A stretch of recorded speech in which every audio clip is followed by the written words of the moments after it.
Is Bokku the Hutt an Olympian? Can Hutts even swim? I think they would sink right to the bottom, right? Hello, friends. Welcome back to Flying Casual. We're just going to get to things. We're really in depth with a conversation right now about Bokku the Hutt and his six-pack abs. We're actually kind of debating right now whether it's a 4-pack, 6-pack, or even an 8-pack. But, Holly, let's just get to it. You had a great pitch for Lucasfilm.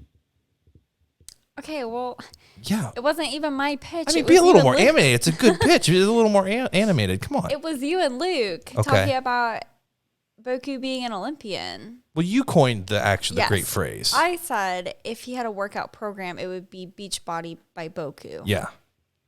That's fantastic. But you said that was too much to say.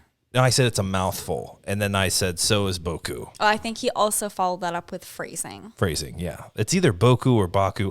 We're not really sure, guys, because we just got done reading the War of the Bounty Hunter crossover comics with the Darth Vader line. And there's this Hutt, and he's pretty jacked. You never would have thought you'd see a Hutt, with a 6-pack in your life. But you will in this comic. So that kind of had us, I don't know, Holly, I mean...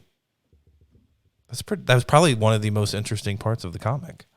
Both of them, yeah. Both, yes, both comics, yeah, all together. Just a slug, just a slug with a 6-pack. Exactly, and then space slug with a 6-pack. Well, and then the conversation turned to was Bokku or Baku training for the Olympics? In the Star Wars galaxy, I'm sure they have some Olympiad or something, right? I mean, okay, so yeah, but we never answered the question: do slugs swim? I would think they would drown. I think they stay as far away from water as possible. That's why Jabba's hiding out on Tatooine. But what about snails? I don't know. Aren't snails just like shelled slugs? Well, let's ask our in-house slug expert, Luke Elder. Luke, do slugs swim? I mean, would they sink to the bottom? I bet they can survive the water. Yeah. They like moist environments. Plus, That's Holly true. said snails. Snails are in water all the time, and they're just shelled slugs. That's true. Great point. This is like a biology podcast. And also like a tongue twister episode, and I don't know if my brain is not really set up to handle this today. Baku's beach. Brain teasers. Oh, you're going with the beach pod. Yeah, no, yeah. Baku's. He has his entire line of anything. He's probably got a line of Tupperware, word puzzles, and then a workout routine. He's probably a vlogger. You think so? Yeah. Do they have a lot to say? Vloggers? They make videos on YouTube? Hutts. Oh. Yeah? Yeah. Have you seen any of the Star Wars movies? I haven't actually. What's a Star Wars? I don't. This is a lifestyle podcast hosted by yours truly. But you would have to speak. Tease to get anything out of this vlog. True. So you got to bone up on that first, and then you'll be. And also, one of the best parts, whenever you have a Hutt in a comic, they always have to disclose that what you're reading is being translated from Huttese. I'm like, I don't think that's necessary. I think we all get it that he's up there. Woo-zah, woo-zah. We get it, comics. No need to disclose that. I wonder what you just said. Can we get... Translate this in Huttese? Yes, in a little pop-up under what you just said on the video. Maybe I'll do an opener before the opener, and it'll all be in Huttese. And it's what did Michael say? It's a fun game. What did Michael say? Yeah, what came out of Michael's mouth? Wow. Yeah, tongue twister for Dangerous game. I know. What does mother always say? Mother always said he Brush your Huttese mouth out with seriously. soap. That actually happened to me, guys. Here's a little glimpse in the life of me as a kid. Was staying at my grandmother's at one day. I don't know how old I was, but I was old enough to be saying freaking, or like, not all the time, but I'd say, I'm freaking this. What did you say? Took me over to the sink, put some Dawn in my mouth, and rinsed my mouth out with Dawn liquid soap. I mean, love my grandmother to death, and she's the sweetest lady, but that was a moment that, it's pretty dark in my history. So that's a thing that happens. I think maybe others use a less, intense soap. Or they just don't do or that they to just their don't kids. do it. Yeah, that's probably where we should go with that. Is you shouldn't put soap in your kid's mouth. Please don't do that to your children. But if you're going to, don't use Dawn because it's hard to get out. You know? Maybe just set boundaries about what's acceptable and what's not acceptable. Okay, yeah. I don't know. In my household when I was growing up, we pretty much said whatever as long as it wasn't intentionally hurtful. Yeah. I mean, to my brother and I, we would say things to each other all the time. But the rule was like, don't say something shitty to your grandmother and don't swear at school because then dad will get a phone call and he didn't like that. Yeah, no. And I can go hang out with my grandparents right now and we can curse like sailors and they don't care. But that's for some reason that was crossing a line at that age. I don't know why. How old were you? 17? Yeah, it just happened, I don't know. I was kind of really date myself there, but I stopped myself. I was going to say a few years ago, but that is not the case. Not the case. So don't rinse your kid's mouth out with soap. That's just you just shouldn't do that. It was a good moral. I know they show the ducks and the oil spills being cleaned with Dawn. That doesn't mean you can ingest it. So a little public service announcement to any of our listeners out there. A little PSA. That's why we're a lifestyle podcast. Okay, we like to share tips and tricks and for a healthy lifestyle. I think so. And this was the segment called Parenting Advice from Michael Canterbury. Parenting advice from the non-parent Michael Canterbury. You're welcome. You're welcome for that. Guys, welcome. This is, as Holly alluded, a Star Wars podcast. I have never seen a Star Wars, so this will be interesting. But no, seriously, we're back for another week. One episode of the Bad Batch to discuss. Infested, bit of a sleeper episode. Holly, I think you actually may have fallen asleep on the couch on this one. Well, I think I might have because I think I hallucinated them going through the mines of Moria. And then I also think that at one point the bell rock came up, but I might be wrong. At one point, you rose off the couch and said, "Here comes the bell rock." And I was like, no, Holly, I think you're confusing franchises here. I love the reference because watching it, I said aloud, I think, "Fool of a wrecker." Yes. When he dropped the the thing flashlight down. I was like, there were a lot of Mines of Moria, Lord of the Rings connections. I was like, the fool of a took, but this time it wasn't Pippin who made the noise. It was Wrecker. Couple of fools. Pippin and Wrecker, I think, would probably be pretty good friends, right? Maybe. Probably. Yes. Because Pippin would be like, we're going to pull this prank and do this mischievous thing. And then Wrecker would be like, I'll do it. Yeah. And that's how that would go. Oh, yeah, little buddy. And he'd give him a hype. Yeah, that's exactly pretty good right. Wrecker. Yeah. Much better than mine. Right. You're still a little groggy. You're getting out of that nap. It's cool. It's the Olympics, There's a lot to consume right now. So I understand you're exhausted. Guys, I'm not going to lie. Yeah. I woke up this morning and I felt like total garbage. And I'm sure that it's allergies because. Totally. Yeah. That's what all COVID infested people say. I know. It's just a sinus infection. No, you don't have COVID, but we've heard that a lot around, especially when Michael had to go to the urgent care on vacation. We heard that a lot from patients coming in. I know it's just allergies. They're going in for a COVID test, but they're like, it's just a sinus infection. It's like, no, you didn't get a vaccine. You have COVID. Okay. Anyway. Yeah. Anyway. Back to the Bad Batch. Oh yeah. Well, my point was I just kind of feel like I'm in a haze today. That's okay. Hey. That's okay. So if I sound a little congested, it's because you are. Yes, absolutely. So we do have that episode to talk about, and we're getting caught up on our Darth Vader comics. We're only one behind now, but issues 12 and 13 we'll discuss too briefly.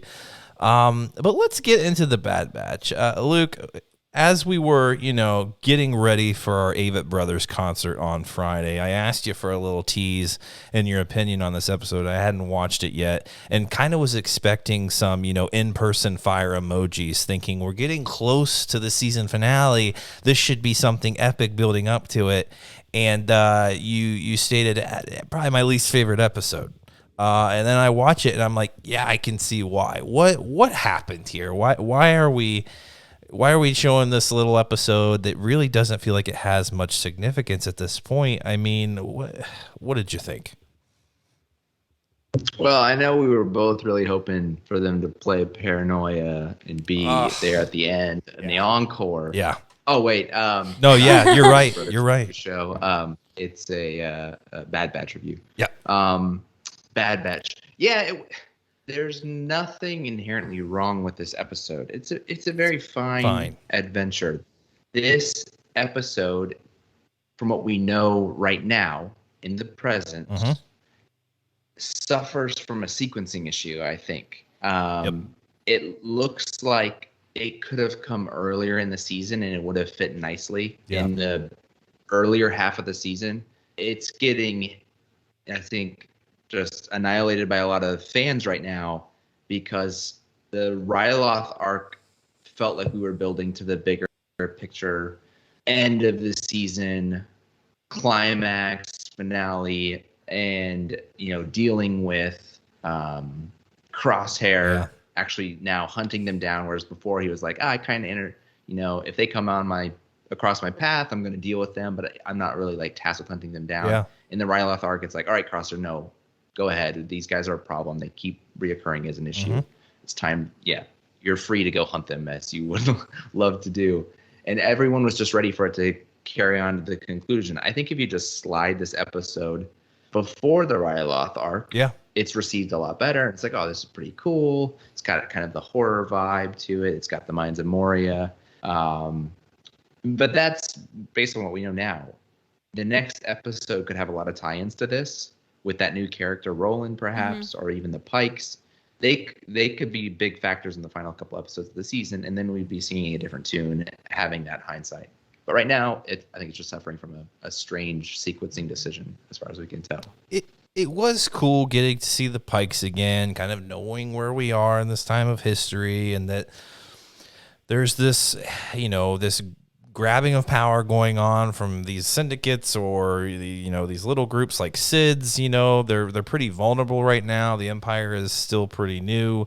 So there's a lot going on. It is nice to be reminded of that. But Holly, I like what Luke said, and that you could have placed this really early on in the series when they get to Ord Mantell, I think. You could have placed it really early on, just when they've been there, not very long, and it could have fit just fine because nothing else is really going on other than Luke said that new character who I thought was actually the guy from Rebels who has the one missing horn, but completely different people.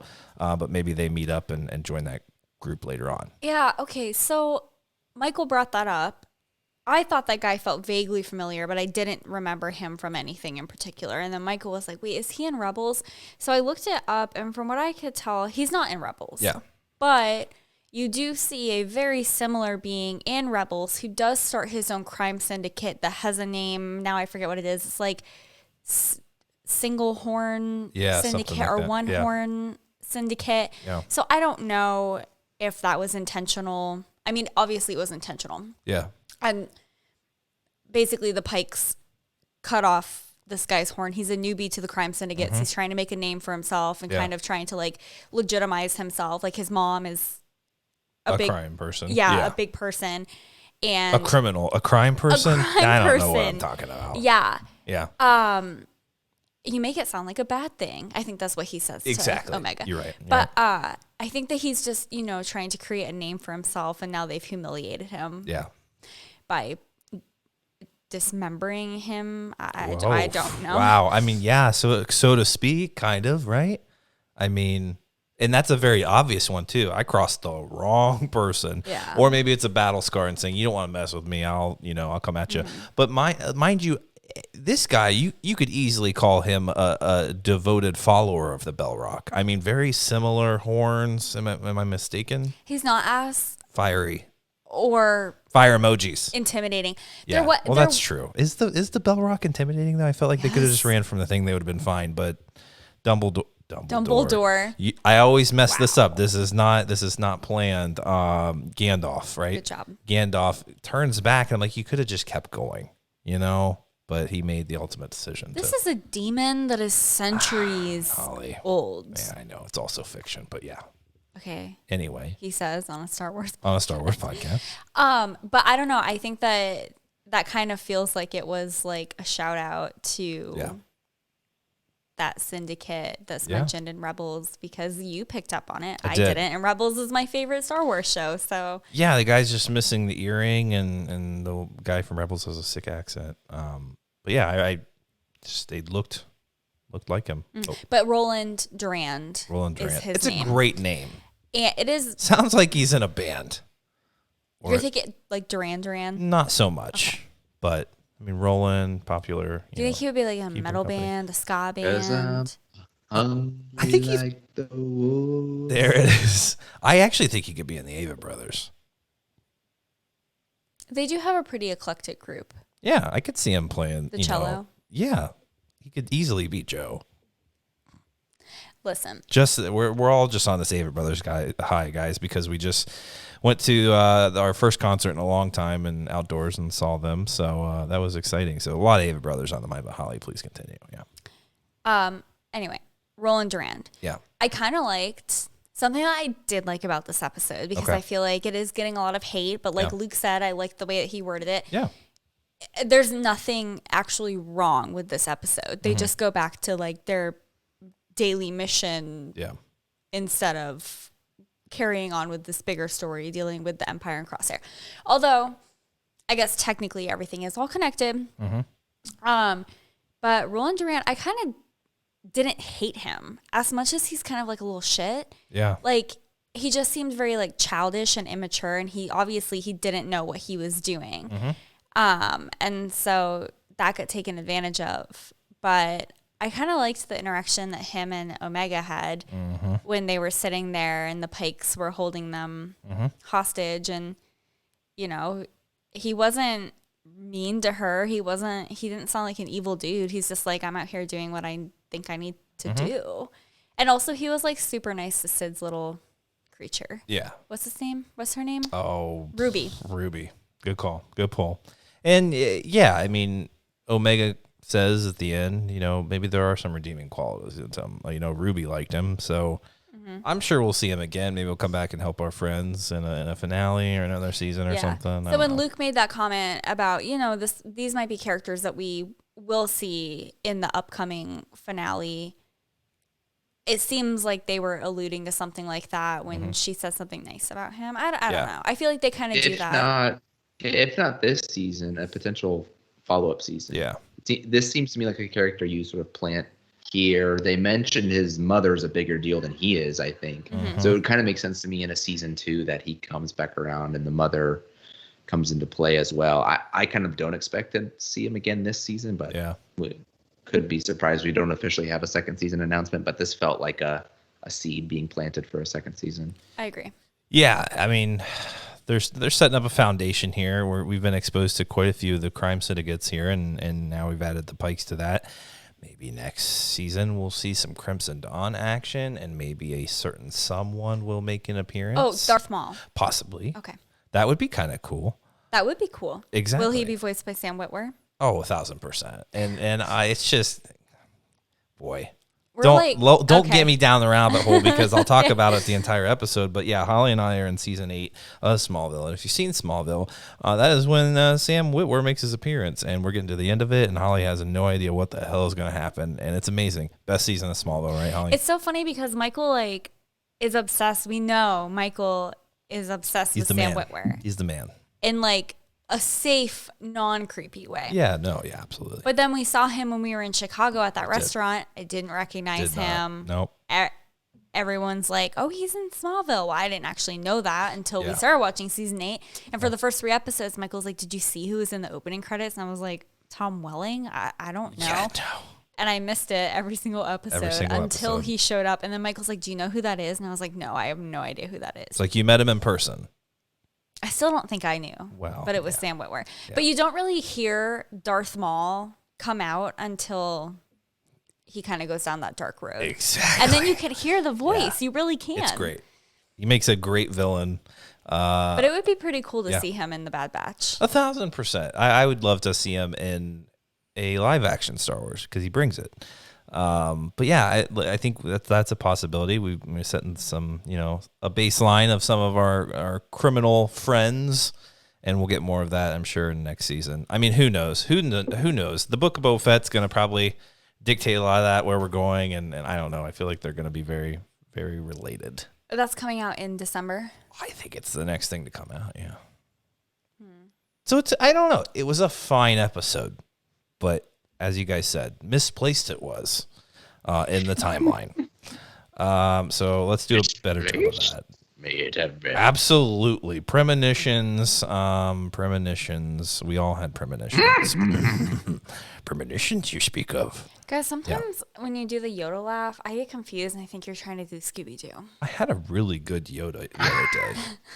It was very impressive. What was that interaction? It was so spot on. I don't know.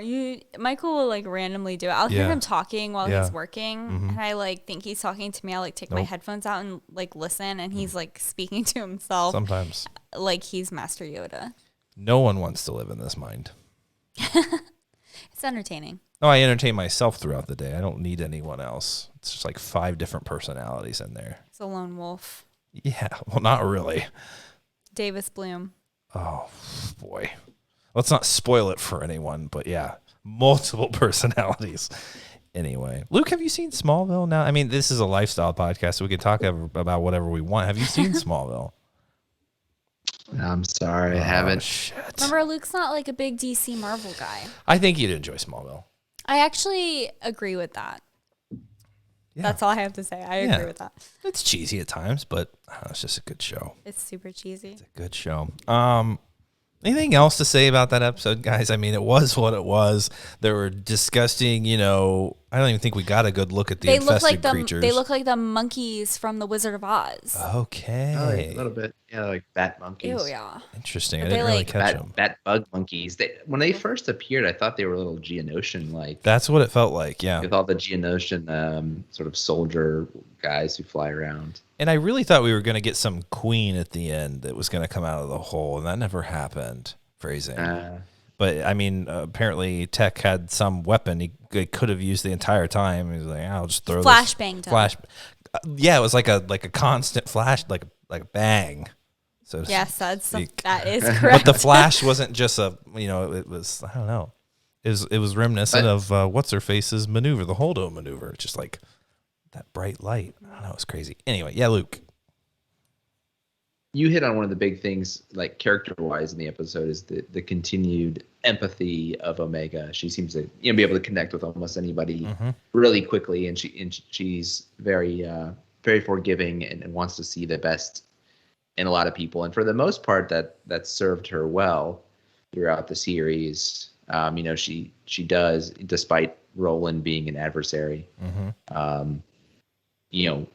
Want his life to be spared, begs for his life to be spared at the Pikes, and says, maybe he's not all that bad. You wonder at some point in the series if that empathy is going to bite her rather than sort of work to her benefit. But so far, it's always been, no, Omega wants to see the best of people. She's empathetic, and it usually works in her favor. Well, then Hunter will just have some big "I told you so" moment, which will annoy us all. But in this episode, too, it's as if any progress he makes episode by episode just gets wiped away, and he's back to where he was in the beginning of the season. And he's just like, why did you want to help him? Like a bad person or whatever. I'm like, come on, Hunter. Like, we've been over this. Like, have you not developed at all? Like, I feel like this is taking a long time. Look, he's just stoic and closed off. I don't know. Yeah. I mean, no, you're right. It does seem like he hasn't really developed. Like, you start to get it throughout the episode, but you're right. At the beginning of the next episode, it's kind of like we forgot everything that happened last time. Okay, when they were getting off the ship in the beginning of this episode, were they coming off of a new mission or was okay? Yeah, they were talking about it was a nod to Obi-Wan and Anakin's conversation, right? When they were getting back from a mission in the Clone Wars. Gundark's dropping the line about Gundarks is kind of a Star Wars trope at this point, almost like I have a bad feeling about this. I think Han has a line. Han's the original one with the Gundark line, I think, in Empire. Yeah. But you could pull the ears off of Gundark or something. Yeah. Like that. After Luke heals from his Wampa encounter, and then we got another line from Obi-Wan about Gundarks in the prequels, and then we actually got to see Gundarks in the Clone Wars, I think more than once. So yeah, that's just kind of a reoccurring wink, wink, nod, nod mention of Gundarks there. But it shows you that time has passed, right? Like, we're not just coming off of Ryloth and chatting about it. It again seems like they moved this episode. It felt like this episode was going to come this season. For some reason, it got moved because it started like so many of the early episodes where they reference kind of a thing they just did that we didn't actually see. Yep. But it seems odd given coming off the Ryloth arc. It does, because I'm like, now what? We're gonna go on another mission, and I guess Crosshair is gonna encounter them, and that's okay. Maybe they thought it was be too much for us to handle. Maybe because this finale is epic. Yeah, maybe they're feeling like a roller coaster. Like, oh, the Ryloth episode is pretty epic. And let's like kind of come down the hill off that, and then you're clink, clink, clink back up the chain here for a little bit. Prepare for the next drop. So just kind of like take a breather, and then we'll really get to it. It really allows us to not speculate on what's coming, because we all were kind of talking about it being, War Mantle and all of that. We think we may see the beginning of the end of the clones. I was driving into work one day and had a really awesome thought about how that could take place on a large scale, and now I don't remember what it was. It's a weird thing to think about when you're driving into work. Well, I think about Star Wars a lot. And Project War Mantle's on the mind. I'm like, how can these clones be decommissioned on a mass scale to where it's not so genocidal? Yeah, so traumatic for everyone. And they're, the thought of an uprising, like if you see clones fighting clones, maybe that's the only way I can think of it kind of going down, right? There's this kind of internal infighting between the clones or something. There's some sort of uprising. There may even be Legends material based off of that they may be referencing, but that's the only way I can see that maybe these clones can kind of be like, that is in itself. It's just like, okay, no, we got to shut this down. I don't know. Luke, have you given any more thought to what we're going to expect in War Mantle, or how this is going to go down at all? Not too much. I think focus will be on Crosshair, individually. But yeah, they're building to something with the overall issue of the clones, or whether or not they'll continue to take orders, even with the chips. Yeah, which Hauser was a huge part of that developing plot line. Yeah. So I don't know if they'll get to this season. Maybe it'll be kind of the cliffhanger of season one, that there's maybe this fervor going around a lot of the clone ranks that they'll do something like that, and we don't see what actually happens until maybe the next season. Yeah, we're left, however long it takes to get there, we're left in that time speculating. Yeah, I guess that is probably our ultimate climax, right? Is this end of the clone phase of the Star Wars timeline. So that's something they got to build up to. They likely want to draw this out into multiple seasons. Probably 3. I think the least successful of any of these animated series was Resistance. It even went a full 2.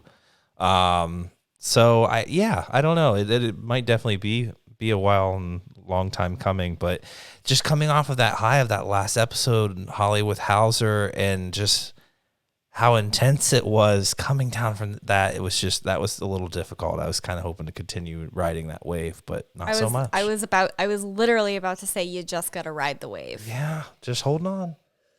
It'll be fine. It'll be fine. All's good. I mean, it isn't, it didn't ruin the series or anything. It just took us off that high for a little bit, but I'm sure finales are always awesome, and every single animated series, even Resistance, had its great finales. So we're going to be ready for it. One more week of the Bad Batch, and then we move on, a little break from Star Wars animation, and come back into some live action stuff later in the year, which will be really exciting. Now, guys, we mentioned our Darth Vader comic line that we got back into. It's been a couple months since we've read them, but they're getting into these. They have these crossover events, and the War of the Bounty Hunters is something they've been doing. They did a crossover with Dr. Aphra.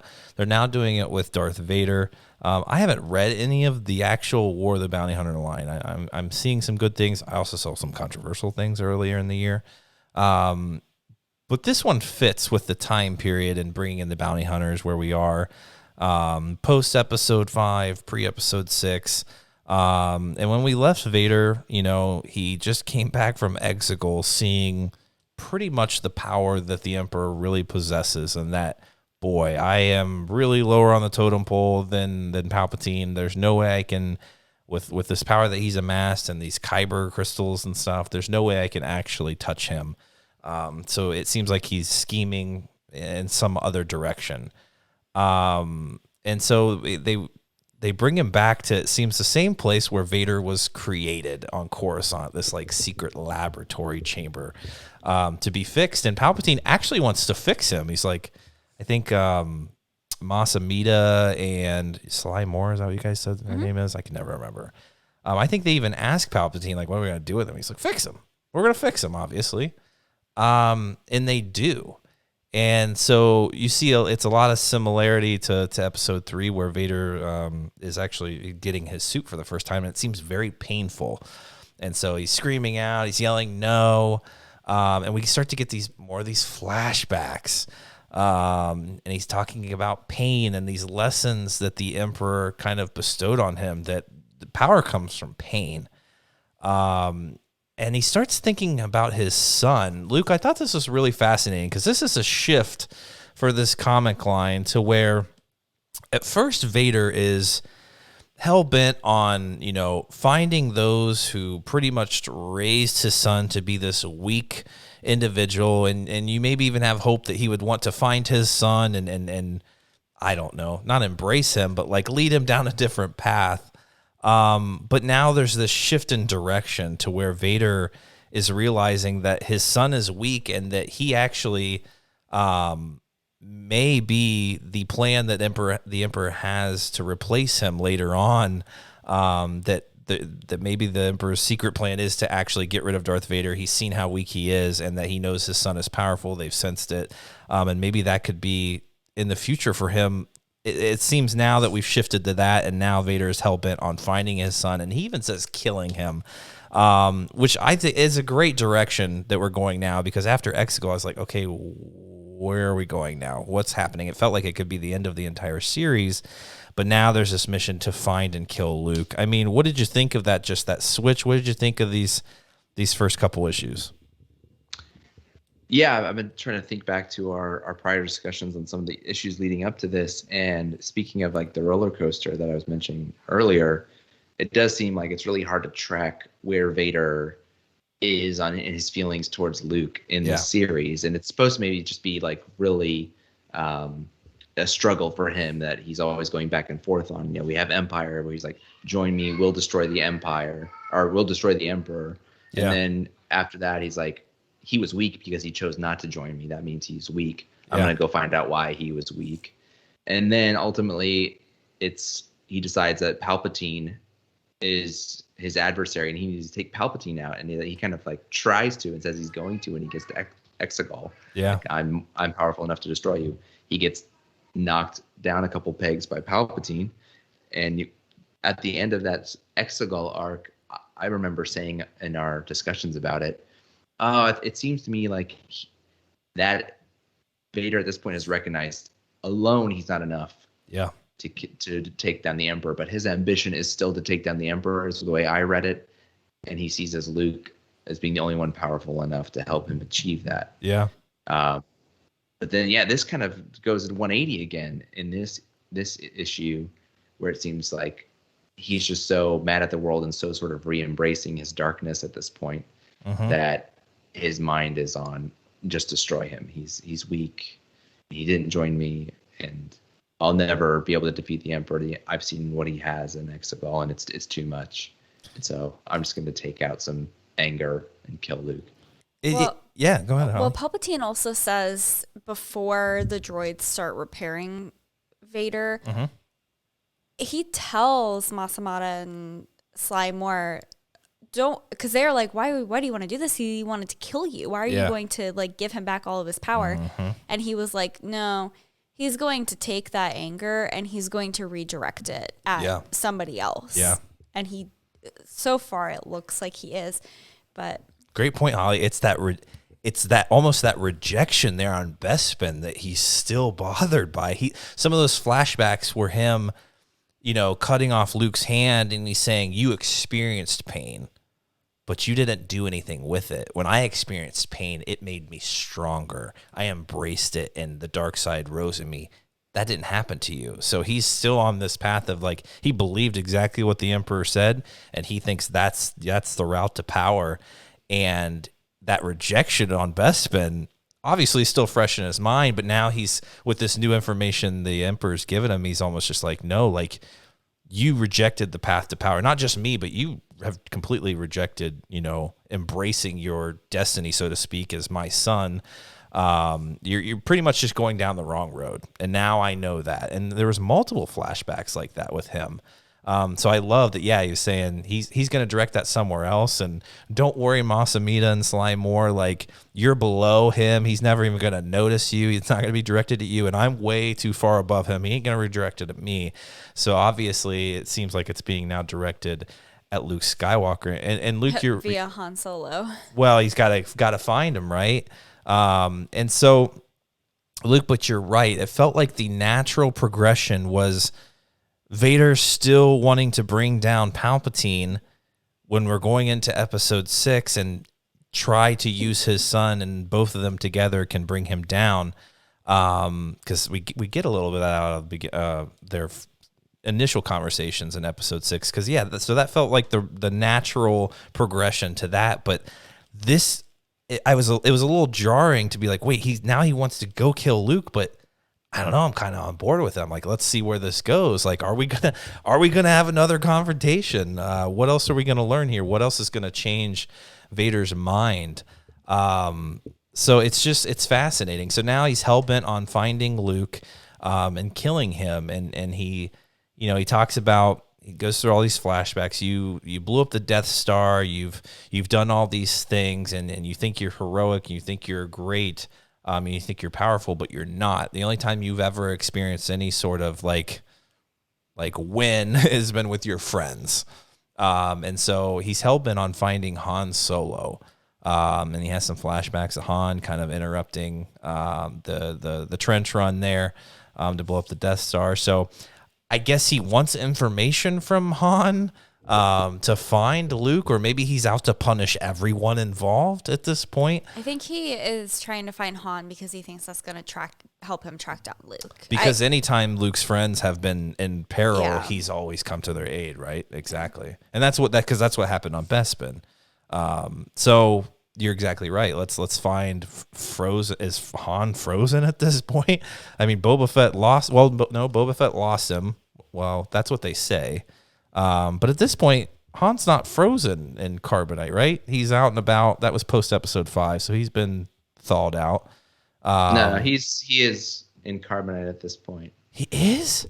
Because the storyline of the whole War of the Bounty Hunters crossover is that Boba Fett actually loses Han in Carbonite. He has in one of the issues, he has a problem where the Carbonite freezing starts to wear off, so he has to go somewhere to like fix it. Yeah. And sort of in the process, it gets stolen.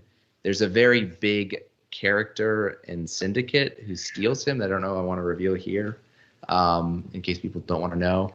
But that's sort of the larger picture of the War of the Bounty Hunters, is that all these people and storylines are converging because the people who have taken the frozen Han Solo from Boba Fett are going to try to basically auction him off, and they're summoning like all these criminal entities to an event to potentially like bid on acquiring the frozen Han Solo. Interesting. So that's how they're getting like the Afra line and the Vader line, and the Bounty Hunters line, and the main line to all kind of start converging into this crossover event. Okay, that makes a lot more sense, and that's much more intriguing than I thought that line was going down. So that's a cool story that I need to get on board with. And I'm an idiot, Holly. You were right in saying I've never seen a Star War before, because Han Solo doesn't get unfrozen on Carbonite until episode 6, and we're not there yet. That's my apologies. Too much on the brain. Too much Olympics. Too much 8-pack. Bokku, the Hutt. I mean, they could make like a Carbonite Olympic event. What would that entail? You're just in Carbonite. What is the event? Look, you have a partner. How long can you remain alive? No, hear me out. Okay. You have a partner, and your partner's frozen in Carbonite. Yeah. And you have to get them from point A to point B. Yeah. See, it's a strength training event. Interesting. I mean, when you're in Carbonite, everyone looks like they're getting a gold medal. I don't know. Because you essentially you are. You just look like a gold statue of yourself. Or is it silver? Or is it bronze? Have I seen Star Wars? No, we've already went over that, Holly. I was going to ask you if you've seen a picture of Han Solo frozen in Carbonite. He does not look like he's excited to be about to be given a medal. I mean, I don't know. It would be pretty funny to see him, standing up, frozen in Carbonite, and you put a little medallion around his head. A little gold medal. Poor Han. I don't know. Maybe we'll see the Carbonite games here soon. It's like the X Games, but not as interesting. I guess alternatively, the point could be to not be frozen in Carbonite. Yes. That's like a game show. Maybe not for the Olympics, but maybe like a Star Wars game show. If you don't finish top 3, you get frozen and you're pretty much dead. No, that's not quite where I was going, but carry on. No, that's cool. It's Carbonite games. Anything can happen. So Vader's out there. He's looking for some information to find Luke. And so he's seeking out some assistance from the Hutts, not Jabba. And this is where I think I got a little lost. I'm like, he's going out and trying to get information on Han Solo's whereabouts from another Hutt called Bokku the Hutt. We joked about it in the beginning, but this Hutt has a 6-pack abs. He is ripped. He is ripped, and we're not really sure how he got to that slate. But Luke, what am I missing here? Why are we going to Bokku the Hutt and not, a more familiar character here in this moment? I was a little confused by that. Yeah, for some reason he wants to use Bokku as a way to getting to Han. He thinks that he can use Baku's ambition to become a more powerful Hutt, and maybe, as far as we know, Jabba's kind of like the Hutt among Hutts. Good point. So he's thinking, there could be some infighting, some backstabbing, competition between these Hutt lords, and it might be advantageous to sort of play Baku's ambition to one-up Jabba as a means to helping acquire Solo, I guess is what I would say. That's a great point. I mean, he mentions Jabba being, the leader of the Hutt Council, and I guess the abs, as funny as they are, showing a younger, like Luke said, more ambitious Hutt. He's probably hungry, and he would like to, be a little more recognized in the Hutt clan. So maybe we kind of Vader showing up to Jabba may not do very good. I'm not sure. But trying to use him to get a little information on Han Solo. Although at first he wasn't into it because he was like, you want me to, what's he say? Not backstab, but kind of. Yeah. Yeah. The Hutts? Yeah. My people? Exactly. Nah. But I mean, Vader's presence now, it looks like Vader's at like an 11 now after his little, fix there on Coruscant. Like, he's looking shined up. Pretty powerful at this point, back to where he was previously. So he's pretty menacing. He just comes in and just freaking slices up all of his guards. So he makes an impression, and he's got Ochia Bassoon there, which is really funny. Ochi's providing that droid comedy that we always need in Star Wars, but he's not a droid, but he's funny now. He wasn't in the beginning. He continues just bringing the humor, which is great. Wait, what happened to the droid that was with Darth Vader? He punished him, I think, for failing or something. I don't know. He killed him. Yeah, that droid made the mistake of pointing out that some of Padme's last words were about Obi-Wan. Yeah.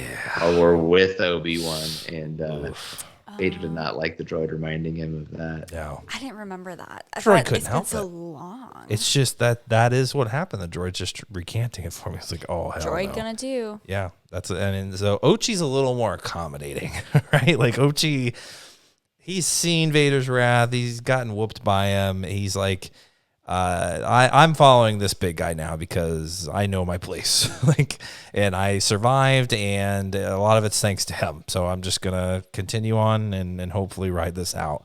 So Ochi's along for the ride. It's incredible that he's still around. And so we meet up with Bokku, and oh God, my mind's racing now. Where we go, there's some fighting that takes place when he goes and takes this information looking for Han. Right? They come across oh God, this droid army called the Crusher, or whatever, that Ochi was with originally, and they intercept Vader somehow, and it gets a little confusing for me, and I'm glad I talked to you guys a little bit before it, because they bring down Vader's Imperial shuttle or something, and there's some confusion as to, wow, how could someone hijack this shuttle and their programming? Like, no one can do that. It'd have to be someone on the inside to even have Imperial codes or be able to hijack the shuttle or whatever. But it happens, and so they run in with these droids, and I think Vader just makes a wreck of them. Remind me, Holly, what happens here. Do you remember really what happens in this little encounter? Oh, yeah. There's like a bunch of gunfire, and IG-88 is there. And he says he gives you that droid humor when Ochi is kind of a little bit quiet in the background there. Yeah. The return of IG-88, it was fantastic. You know, we got a little IG fix with 11 in The Mandalorian, but IG-88 shows up, you know, very similar in stature. He's got all these weapons, going crazy. And there's an ultimate altercation between IG-88 and Vader. And we've kind of combined these two issues. They're very short issues. Not a lot happens. So at the end of the 13th issue, there's an altercation between IG-88 and Vader. And something really remarkable happens. We've seen Vader be very vulnerable at times here. We all think of Vader as being this just dominant villain. Nothing ever happens to him. He just slays everybody. But he's been put in a lot of vulnerable situations here. And the same happens here with IG-88. I mean, obviously a bunch of cannon fire and stuff isn't going to affect Vader, but IG-88 has yet another code that it almost looks like he's got a little iPhone with him, and he taps into Vader's programming, because Vader is ultimately part droid, taps into his programming and pretty much just takes over Vader's robotic body parts, and actually puts his lightsaber to his head and threatens to behead him right there, which was pretty crazy. We've seen vulnerable Darth Vader in that state a couple of times throughout this line, which is pretty crazy. And Vader, that's not going to faze him. He actually just pulls the thing right away from IG-88 and actually does just that to IG-88 and points the blaster at his own head, and takes over his programming and blows his head off. Sure does. Poor IG-88 had a short return back. R.I.P. R.I.P. But as the remaining and surviving droids, or the enemy they were facing there, who they encountered, fly off, I noticed IG-88's body and his head being held by one of them. So he got off world. I'm sure someone will reprogram him. We'll continue to see him in the War of the Bounty Hunter series. But it was kind of a cool little interaction. I don't know. I kind of enjoyed it, as short and brief as it was. And the whole issue we're dealing with here is there's someone on the inside that's coming after Vader, it seems. Well, Vader thought it was Bokku. Bokku, yeah. Why? Right? Yeah. You set me up. Exactly. And he's like, I haven't been completely honest with you, but that was not me. I don't have access to that kind of information. The tapping into the Imperial code, being the Imperial shuttle they brought down. Yeah, splicing into the shuttle and bringing it down, and then splicing into Vader's system as well. And they're like, that's got to be someone on the inside. And so we see at the end of the issue, Holly, who's been kind of running this scheme. It appears to be Sly Moore. Sly Moore, looking like a freaking Sith, if you ask me, in those dark robes. Kind of reminded me of Dark Ray.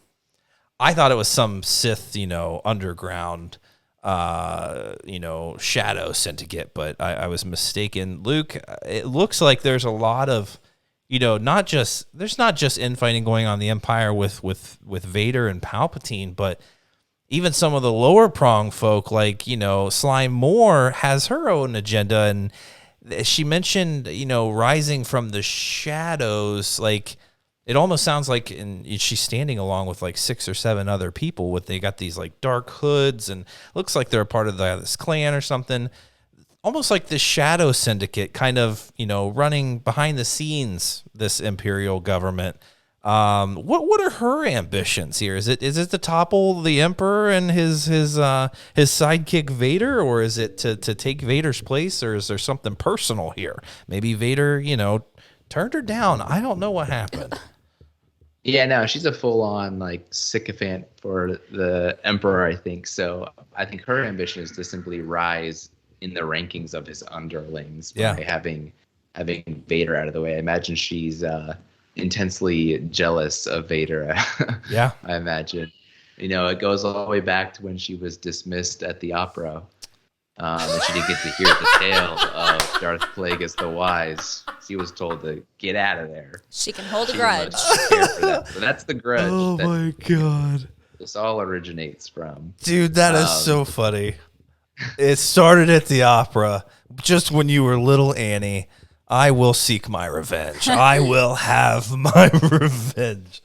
I didn't mean to interrupt you did, I think, glance over or gloss over a little detail that Vader learns from IG-88 in that whole sequence where he's deciding that Bokku tried to like let him get killed on this planet, essentially. Yeah.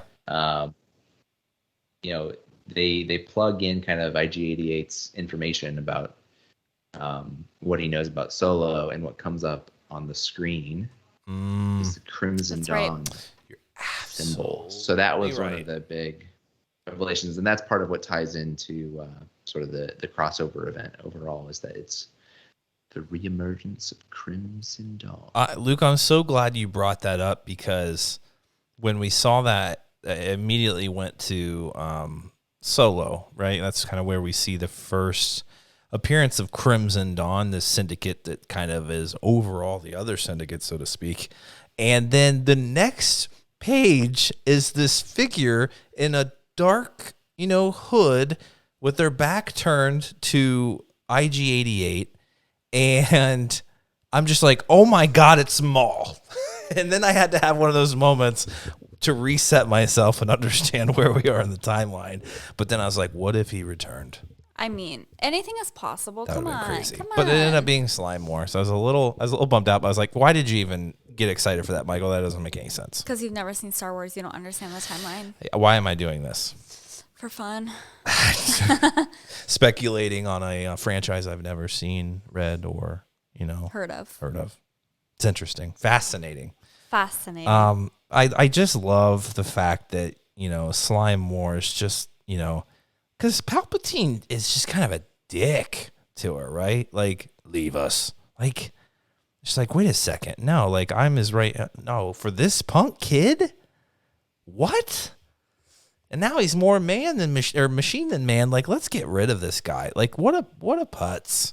Well, also, I mean, like Luke said, she is jealous of Vader, but also like extremely threatened by the amount of power that Palpatine is allowing him to have. Yeah. And so her whole thing is like, he can kill all of us. I think she says that he will take us out one by one. Yeah.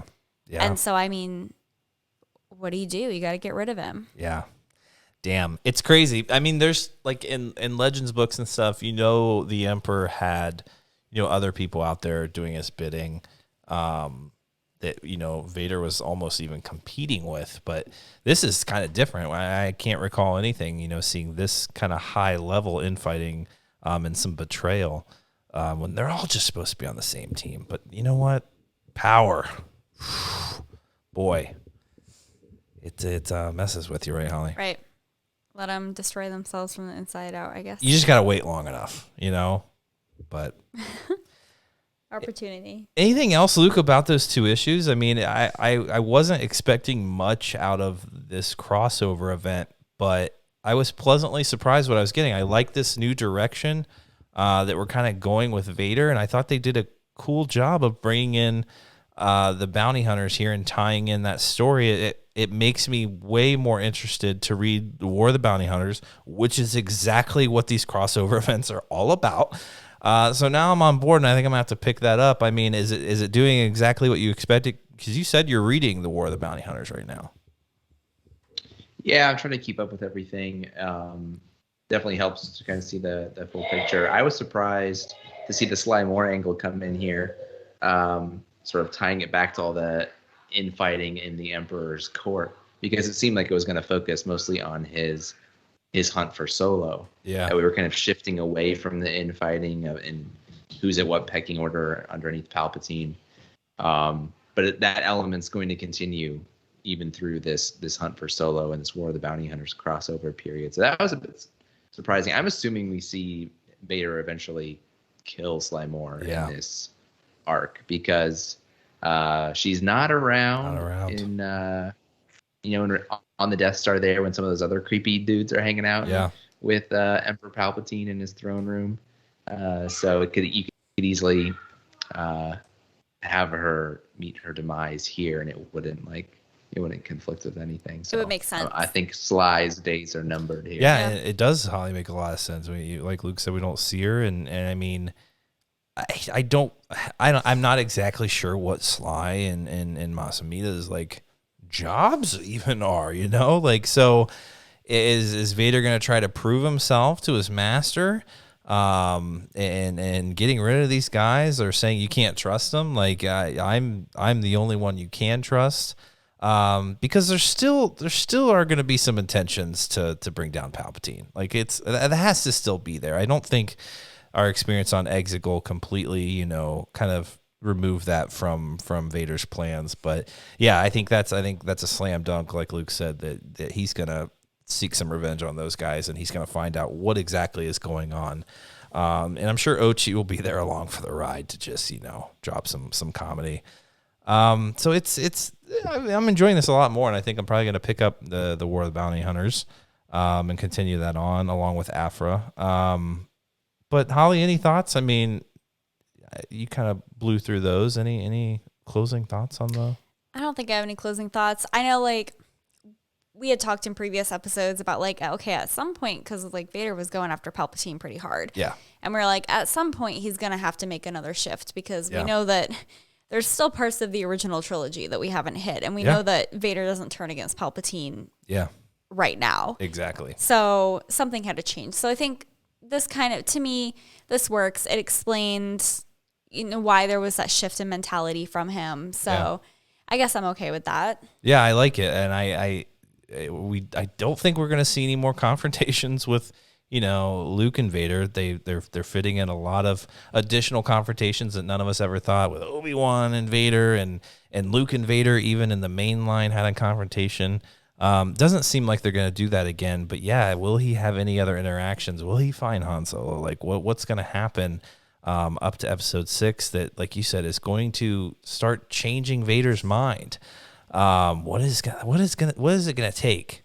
What is it going to take to realize that his actual son is actually more powerful than him, and that he can reject pain, that he does surround himself with his friends, and that's actually a benefit, and that actually uplifts him. It's not a weakness. We're gonna find out. It can't just be that moment in episode 6. I like to think that it was, but there has to be some more that's gonna kind of break down those walls a little bit to get him to where he is there on Endor, in that ultimate confrontation. I don't know. I feel like something more has to happen. So, as much as I thought that this thing was wrapping up, it looks like we have a whole nother stretch of issues and story to go to get to that point. So they surprised me. I mean, this issue's kind of making up for where I thought it was going. So we'll see. Anything else? Any other thoughts, comments, concerns? Guys, I think that's going to do it for us. There's so much Olympic coverage to catch up on, Holly. I mean, we were watching some water polo earlier. We were watching some gymnastics, biking, canoe slalom, kayaking. Yeah, just a lot to catch up on, along with Star Wars. A lot happening right now. We got some gymnastics tonight. I mean, with our schedule's just been kind of full, guys. And like I said last episode, I appreciate you being patient. A lot going on right now.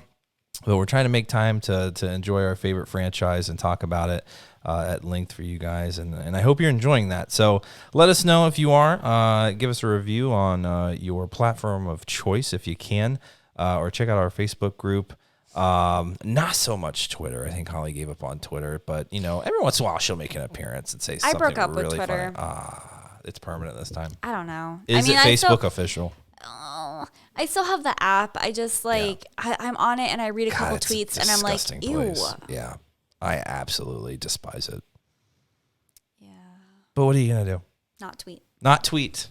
So not gonna tweet. Probably don't look for us there, which keeps our followers low. That's fine by me.